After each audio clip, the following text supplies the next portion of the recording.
Hello dear student, आज जो reaction हम आपके लिए लेकर आए हैं उसमें हमें इथाइल अल्कोहल से एसीटोन को ऑब्टेन करना है, एसीटोन को प्राप्त करना है। तो चलिए शुरू करते हैं फिर आज की ये वीडियो।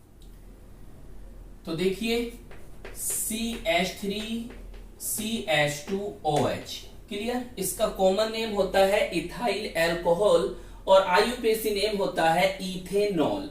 क्लियर, इससे हमें क्या बनाना है, एसीटोन बनाना है, एसीटोन को ऑब्टेन करना है। तो आप क्या करिए, सबसे पहले आप इथाइल अल्कोहल का ऑक्सीडेशन करिए। क्लियर, हमने क्या करा, इसका ऑक्सीडेशन करा। जब हम इसका ऑक्सीडेशन करेंगे और स्ट्रॉन्ग ऑक्सीडाइजिंग एजेंट लेंगे तो ये इथाइल अल्कोहल से हमें एसिटिक एसिड ऑब्टेन हो जाएगा। आप पहले ये बात याद रखो, देखिए जब हम अल्कोहल का ऑक्सीडेशन करते हैं तो एल्डिहाइड बनता है। अगर हमने स्ट्रॉन्ग ऑक्सीडाइजिंग एजेंट की जगह माइल्ड ऑक्सीडाइजिंग एजेंट लेंगे तो हमें अल्कोहल से क्या बनेगा, एल्डिहाइड बनेगा। क्लियर, ये बात याद रखना। फिर ऑक्सीडेशन करोगे तो फिर आपको क्या ऑब्टेन होगी, कार्बोक्सिलिक एसिड ऑब्टेन होगा। अगर आपने अल्कोहल का ऑक्सीडेशन करा और स्ट्रॉन्ग ऑक्सीडाइजिंग एजेंट लिए तो आपको क्या होगी, एल्डिहाइड नहीं बनेगी, अल्कोहल डायरेक्टली ऑक्सीडाइज्ड होगा और आपको मिल जाएगा क्या, कार्बोक्सिलिक एसिड। तो यहां पर जो इथाइल अल्कोहल है, जब हम यहां पर क्या लेंगे, स्ट्रॉन्ग ऑक्सीडाइजिंग एजेंट लेंगे। हमने लिया यहां पर K2CR2O7 एसिडिक, मतलब एसिडिक पोटेशियम डाइक्रोमेट लिया हमने। यहां पर जब लेंगे तो इथाइल अल्कोहल जो होगी ऑक्सीडाइज्ड होगी और आपको ऑब्टेन हो जाएगा एसिटिक एसिड CH3COOH। इसका जो कॉमन नेम होता है वो एसिटिक एसिड होता है और आईयूपीएसी नेम होता है इथेनोइक एसिड। क्लियर, इसके स्थान पर आप और भी ऑक्सीडाइजिंग एजेंट ले सकते हो। स्ट्रॉन्ग ऑक्सीडाइजिंग एजेंट लोगे तो आपका इथाइल अल्कोहल क्या हो जाएगा, ऑक्सीडाइज्ड होगा और आपको एसिटिक एसिड ऑब्टेन हो जाएगी। जैसे आप यहां पर KMnO4 पोटेशियम पर मैग्नेट इन एसिडिक मीडियम में ले सकते हो, या आप ले सकते हो इसको बेसिक भी ले सकते हो, बेसिक पोटेशियम पर मैग्नेट, या आप यहां पर HNO3 लोगे। बस याद रखना है कि स्ट्रॉन्ग ऑक्सीडाइजिंग एजेंट लोगे तो ये ऑक्सीडाइज्ड होगा और आपको ये बनेगा, इसका नेम बताया मैंने, एसिटिक एसिड। अब आपको क्या करना है, अब आप इसकी रिएक्शन कैल्शियम हाइड्रोक्साइड से कराइए। क्लियर, देखिए तो जब आप इसकी रिएक्शन किससे कराओगे, कैल्शियम हाइड्रोक्साइड से कराओगे। ये होता है फॉर्मूला कैल्शियम हाइड्रोक्साइड का। तो आपको यहां से ऑब्टेन होगा CH3COO होल ट्वाइस Ca। यह है कैल्शियम और CH3COO को कहते हैं एसीटेट, आप इसको कैल्शियम एसीटेट कहें। फिर देखिए ये दो लग रहे हैं, यहां पर 2 हैं, इसको हम डाई बोलते हैं, तो आप इसको कैल्शियम डाई एसीटेट भी कह सकते हैं। हम ये भी जानते हैं कि CH3COO को इथेनोएट बोलते हैं, तो हम इसको कैल्शियम इथेनोएट कह सकते हैं। Clear, calcium acetate, calcium di acetate और कैल्शियम इथेनोएट।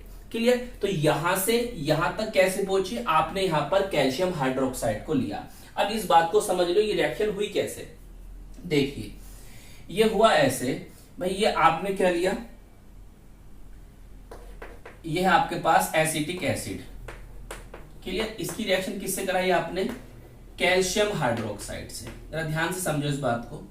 अब देखिए ये है एसिड है तो H निकालेगा, H पॉजिटिव निकालते हैं एसिड जो होते हैं। अब जो ये बेस है तो क्या करेगा, OH निकालेगा, तो यहां से H और यहां से ही क्या ले गया, OH, तो इसका मतलब यहां से क्या निकला, H2। क्लियर, अभी इसके पास एक और OH है क्योंकि यहां कितने हैं, 2 हैं, तो अभी मगर आपके पास तो केवल एक ही H था, तो इसलिए आपको एसिटिक एसिड के एक मॉलिक्यूल और लेना होगा। तो आपने क्या करा, यहां पर एसिटिक एसिड का एक मॉलिक्यूल और ले लिया। क्लियर, अब ये वाला H और यहां से ये OH, तो क्या हुआ, H2O निकला।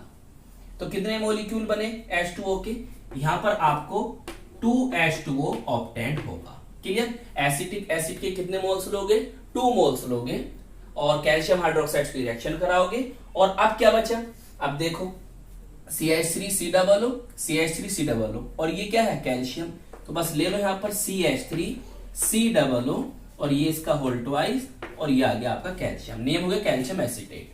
तो यहां से यहां तक पहुंचने के लिए इस तरह से रिएक्शन होगी, बाय प्रोडक्ट के रूप में आपको 2H2O मिलेगा यहां से। क्लियर, बताइए, इतना नोट करो फिर आगे चलते हैं। इतनी बात समझ में आई, नोट कर लो इसको जरा। तो देखिए आप यहां तक आ गए कैल्शियम एसीटेट तक। अब इसका हम क्या करें, देखिए इसका आप कर दीजिए ड्राई डिस्टिलेशन। क्या कर दीजिए, ड्राई डिस्टिलेशन। जब आप इसका यहां लिख देते हैं, जब आप इसका क्या करोगे, ड्राई डिस्टिलेशन करोगे, क्या करोगे, यहां लिख देता हूं ड्राई डिस्टिलेशन। क्या करना है आपको, इसका करना है आपको ड्राई डिस्टिलेशन। तो करोगे तो आपको क्या ऑब्टेन हो जाएगा, आपको बन जाएगा CH3 COO CH3 और प्लस में आपको ऑब्टेन होगा CaCO3। इसको कहते हैं कैल्शियम और CO3 कार्बोनेट, नेम बताओ, कैल्शियम कार्बोनेट हो गया।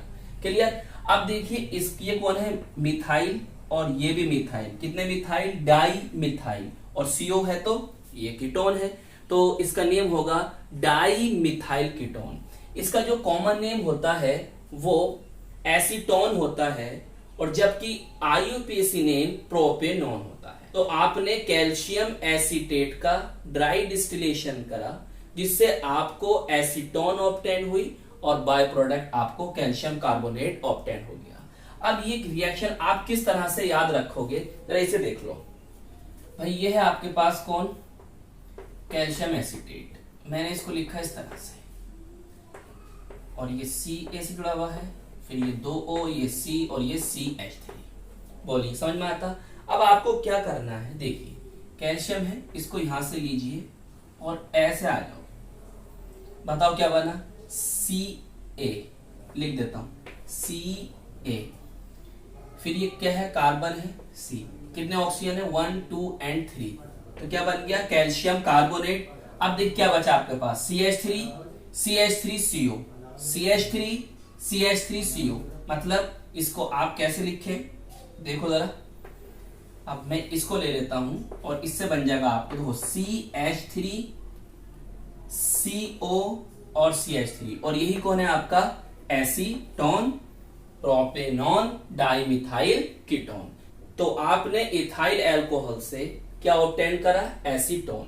तो आपको क्या क्या स्टेप लेने पड़े, देखिए आप इसे इस तरह से याद रखो। हम पहले एथाइल अल्कोहल का ऑक्सीडेशन करेंगे, स्ट्रॉन्ग ऑक्सीडाइजिंग एजेंट लेंगे, तो वहां पर जब हम लेंगे तो हमें एसिटिक एसिड ऑब्टेन होगा। एसिटिक एसिड की रिएक्शन हम कैल्शियम हाइड्रोक्साइड से कराएंगे जिससे हमें कैल्शियम एसीटेट ऑब्टेन हो जाएगा और फिर उस कैल्शियम एसीटेट का हम ड्राई डिस्टिलेशन करा देंगे जिससे हमें एसीटोन ऑब्टेन हो जाएगी। तो इस तरह से आप रिएक्शन को याद रखिए, ये आपको याद रहेगी। तो आई होप ये वीडियो आपको पसंद आई होगी, कैसी लगी हमें जरूर बताएं। हम मिलेंगे आपको इसकी नेक्स्ट वीडियो में।